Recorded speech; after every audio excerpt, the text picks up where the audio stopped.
And as you're aware that the COVID-led economic disruptions have had a debilitating impact on the country's growth path. And the severity of the pandemic, now these are the years, I think this is the first year that we are seeing some growth path. In fact, 2021-22 was one such year where the country's nominal GDP for the financial year was 237 lakh crores.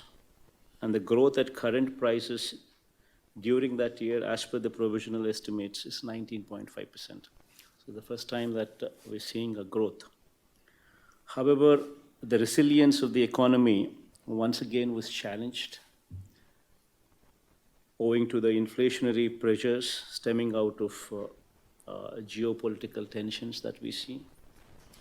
And of course, added to the already impaired supply chain situation that we're witnessing, the alarming rise in prices of crude oil, the international coal, the rise in international coal prices. All these things put together have had a severe impact on the common man. The consumer price index numbers released by the Ministry of Statistics and Program Implementation convey an inflation of 7.79% in April 2022, which is reportedly the highest witnessed in the last 8-year period. This is one very, very important point. That's why I'm just trying to stress on this point. What is even more disheartening is that the inflation in rural areas is even higher at 8.38%. As a reaction, these factors have necessitated the RBI to increase the cash reserve ratio by 50 basis points and the policy repo rate by 40 basis points on May 6th. And once again, the policy repo rate was further increased by RBI by another 50 basis points in the committee meeting that took place on the 6th to 8th June 2022. Of course, the same trend of rising interest rates was also witnessed globally also. Everybody coming under the reel of inflation, including the Federal Open Markets Committee raised the federal funds rate target range by 50 basis points. And the RBI anticipates the inflation rate to remain above 6% during the first 3 quarters. This is something what needs to be seriously looked into.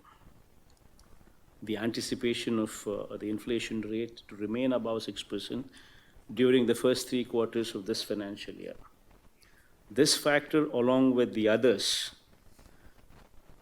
have necessitated withdrawal of accommodation.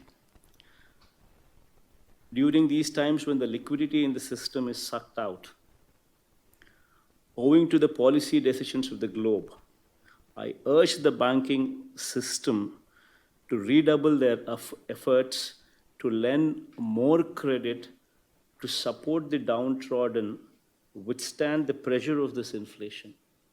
Especially the downtrodden would be the worst affected.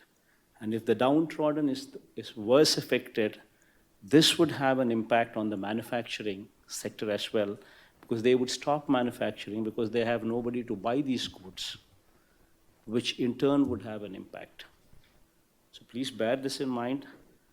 These are the times when the government, whatever it is trying to do, especially the way the DBT has been put into place, where the corruption is totally removed from the system, where the money is directly being transferred into the hands of the beneficiaries directly, without any discrimination, without any corruption, and money in their hands, empowering them, would actually set the rural economy going.